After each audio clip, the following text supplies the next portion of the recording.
영국 차세대 자주포 도입 사업에서 한국의 K9을 제치고 수주에 성공한 독일 크라우스마페의 배구만의 RCH-155 차륜형 자주포가 최근 예상치 못한 반전 소식을 전했습니다. 당초 115억 원으로 알려져 있던 대당 도입 비용이 무려 520억에 달한다는 소식과 함께 최근에 공개된 신형 RCH-155가 사격 후 전혀 반동을 잡아내지 못하는 모습까지 보여 영국에서는 우려의 목소리가 나오고 있는 것인데요. 결국 독일 방산의 민낯이 여실히 드러나게 된 것인데 해당 사건이 K9 자주포에게 어떠한 영향을 미칠지 한번 빠르게 살펴보겠습니다. 지난 5월 8일 루마니아 디펜스는 다음과 같은 제목의 기사를 보도했습니다. 영국 경쟁력 기준을 무시하고 하나의 K9 대신 RCH-155를 선택했다라는 제목이었는데요. 기사에서는 RCH-155를 선택했던 것은 하나의 K9 자주포보다 더욱 우월한 자주포였기 때문이 아닌 영국과 독일의 정치적인 관계를 고려해서 이루어진 것이라고 꼬집었습니다. 자세한 내용은 다음과 같은데요. 첨단 포병 시스템인 RCH-155는 영국과 독일 간의 파트너십을 나타내고 있지만 실상 RCH-155의 채택이 경쟁의 과정에서 비롯된 것이 아니라는 점은 주목할 만한 가치가 있다.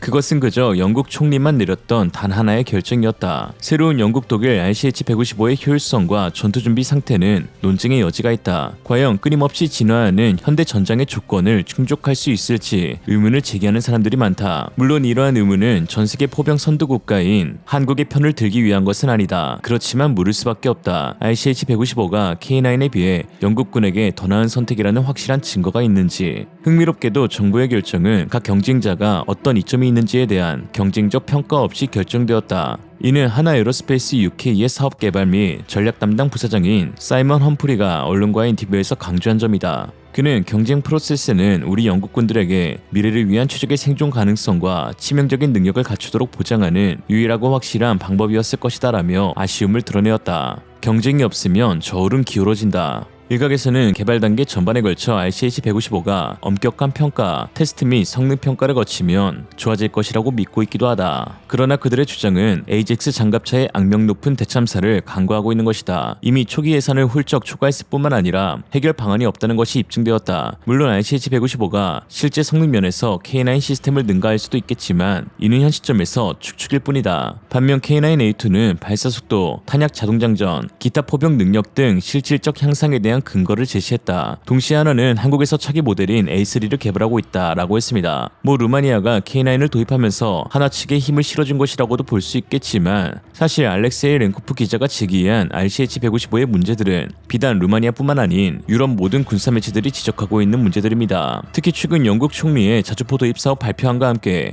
야심차게 공개된 RCH-155 신형에 대한 문제점들이 포착되면서 엄청난 우려를 야기시키고 있는데요. 당초 자세한 구매 내역에 대해서는 어떤 정보도 제공되지 않았으나 지난 5월 중순 영국 존 힐리 국방장관의 발언을 통해서 도입 수량과 계약 가격이 공개되었는데 일반적인 상식 수준을 넘어서고 있어 큰 논란이 되고 있습니다. 존 힐리 장관은 자주포 100대 도입을 위한 최종 예산이 30억 파운드가 넘을 수 있다고 밝힌 것인데요. 대당 단가로 하나 520억이 넘는 초고가인 셈입니다. 물론 여기에는 교육 및 운송, 유지보수가 포함되어 있는 프로그램 코스트 가격이었지만 일반적으로 총 프로그램 코스트는 순수 장비 가격의 2배, 많으면 2.5배 정도로 알려져 있는데 당초 순수 기체값이 115억 원인 RCH-155의 도입 단가가 520억 원이 넘어 4.3배에 달하자 논란이 일어나고 있는 것이죠. 일례로 폴란드와 맺은 K9 자주포 도입 단가를 보면 1차 계약 221문 당시 계약 금액은 약 3조 2천억 원으로 한 대당 프로그램 코스트는 약 150억 원이었습니다. 즉 RCH-155 한 대 살 돈으로 K9 자주포 3.4대를 도입할 수 있다는 것이죠. 이러니 정부 간 방산 비리가 있었던 것이 아니냐는 비판도 나오고 있는 것입니다. 또한 특히 최근 야심차게 공개한 RCH-155의 신형 모델에서 반동을 전혀 잡아내지 못하는 모습을 보이며 불만은 더욱 증폭되고 있는데요. 5월 23일 열린 2024 디펜스 IQ 미래포병 회의에서 크라우스마페의 배그만과 제너럴 다이나믹스 유로피언 랜드 시스템은 새로운 RCH-155 버전을 선보였습니다. 바로 피라냐 장갑차 10x10 차체에 RCH 포탑을 올린 것인데요. 양사는 공동 보도자료에서 사축 조향 덕분에 차량 총 중량이 최대 40톤으로 늘었고 피라냐의 탁월한 전술적 기동성과 AGM의 우수한 포병 화력이 결합되었는데 특히 강력한 10x10 다중 링크 차체 덕분에 다른 기존 차륜형 자주포의 경우처럼 수직 지지대가 필요하지 않고 전체에 대한 포괄적인 자율성을 제공한다라고 했습니다. 기존 사용되어 온 복서 장갑차 차체는 8x8으로 이번 피라냐 차체를 통해 10x10으로 상향 개량되었고 이로 인해 더욱 수직 지지대가 필요치 않은 안전성을 제공한다는 것인데요. 문제는 공개된 영상에서는 오히려 이전보다 더 반동을 잡아내지 못하는 것이었습니다. 무려 2년 전에 공개된 RCH-155의 영상보다도 더욱 불안정해 보였고 반동도 심해진 것을 볼 수 있었는데요. 이에 해외 군사 블로거들은 피라냐 10x10은 길이가 9m임에도 불구하고 RCH-155는 박서보다 이 차체 위에서 훨씬 더 흔들린다고 꼬집었습니다. 여기에 일부 네티즌들은 2022년 공개된 RCH-155의 사격 영상에 대한 의문점을 제기하고 있는데요. 바로 반동에 지대한 영향을 끼치는 장약을 낮은 호수로 사용하여 촬영한 것이 아니냐 하는 것입니다. 장약은 총알의 추진력을 제공하는 탄피 속 화약과 같은 개념으로 포탄 안에 든 화약을 말합니다. 장약이 폭발하는 힘으로 포탄을 밀어내는 것이죠. 즉 높은 호수에 거대 장약을 장착할수록 사거리와 포탄 속도는 증가하게 되고 이로 인해 반동 또한 커지게 됩니다. 장약은 155mm 견인포 기준으로 녹색 장약, 백색 장약, S85 등으로 나뉘며 각각의 용도는 연거리 사격, 통상 사격, 원거리 사격으로 나뉘는데요. 녹색 장약은 연소가 일정하게 이루어지는 단공형으로서 비교적 정확도가 요구되는 근거리 사격에 사용되고 백색 장약은 다공형으로서 순간 연소력이 뛰어나 원거리 사격에 사용됩니다. 이에 2022년 공개된 RCH-155의 사격 영상에서는 녹색 장약 또는 무늬만 장약을 사용하여 차체의 반동을 없앤 것으로 보이는데요. 특히 복서 장갑차의 차체 역시 그다지 좋은 평가를 받지 못하고 있는데 호주군에서는 차체의 낮은 한계 중량으로 인해 포탑 위에 APS를 장착하지 못한다며 복서 장갑차를 우려 목록에 올려놓았을 만큼 차체의 안전성에 여러 문제점이 나오고 있습니다. 즉 레오파르트 전차 홍보 영상에서 푸신이 맥주 밑잔 강력 접시제를 붙였던 크로스 마페이 배그만의 꼼수가 15년이 지난 현재 RCH-155 사격 영상에서 저위력 장약을 사용하는 2차 꼼수로 발현된 것이 아닌가 하는 의구심이 드는 것이죠. 또한 해당 영상에서는 차륜형 자주포의 한계점도 명확하게 드러나는데요.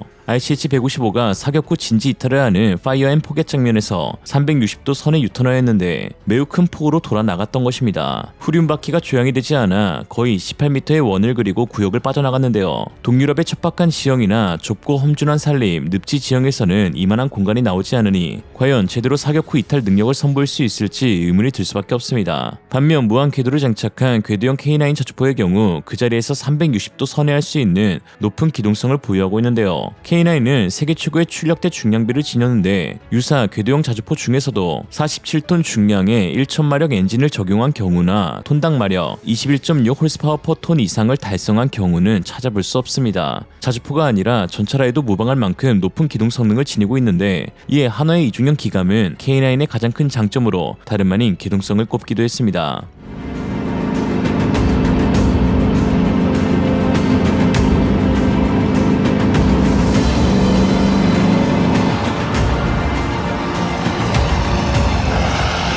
오늘 제가 K9 자주포의 기동 성능을 제대로 한번 보여드리겠습니다.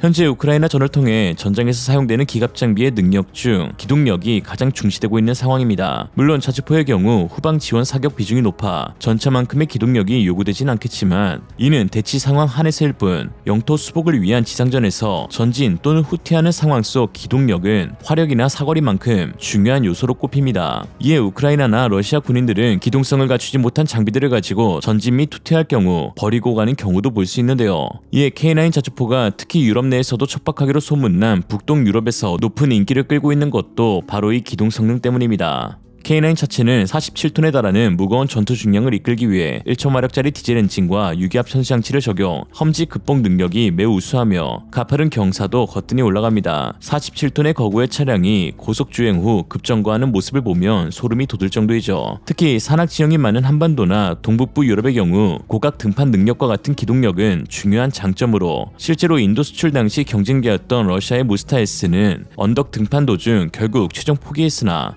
K9은 단 한 번의 도전 후 가볍게 성공하여 계약까지 체결한 것입니다. 또한 4m가 넘는 설원 위에서도 K9은 무리 없이 주행하는 기동력을 갖추는데요. 핀란드와 노르웨이에서 운용되고 있는 K9의 영상을 보면 눈 위를 거침없이 주파하고 사격하는 등 어떤 환경에서도 운용될 수 있는 전천후 자주포라는 것을 증명해내고 있죠. 특히 최근 핀란드 헬싱키에서는 유럽에서 진행된 세 번째 K9 유저 클럽 회의가 열렸는데요. 이번 회의에 최초로 폴란드 포병들이 직접 참가해 유럽 최전선의 K9 벨트가 구축되었음을 알렸습니다. 이날 핀란드, 노르웨이, 에스토니아, 폴란드, 호주 등 50여 명의 대표단이 참석했는데, 특히 최근 루마니아까지 K9 도입국으로 포함되어 전 세계 10개국에서 운용되고 있는 명실상부 베스트셀러 자주포가 되었으며, 이로써 푸틴의 서진 정책을 맞는 최고의 전략 자산으로 K9 자주포가 꼽히고 있습니다. 동북부 유럽에 체결된 K9 벨트는 한국에게 있어서도 매우 큰 경제적 이점을 가져다 주는데요. 최근 핀란드는 K9 자주포의 성능 개량 및 외주 창정비를 요청하였고, 이에 우리 기술진들이 머지않아 파견 나갈 것으로 보입니다.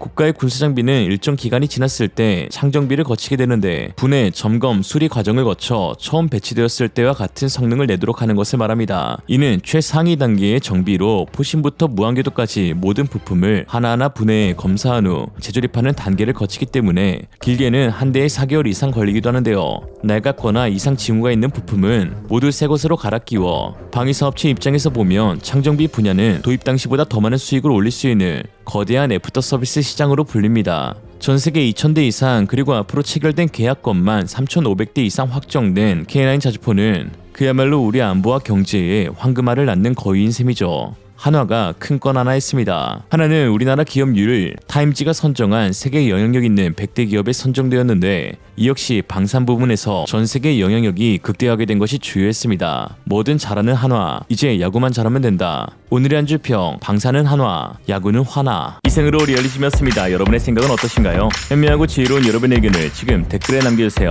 감사합니다.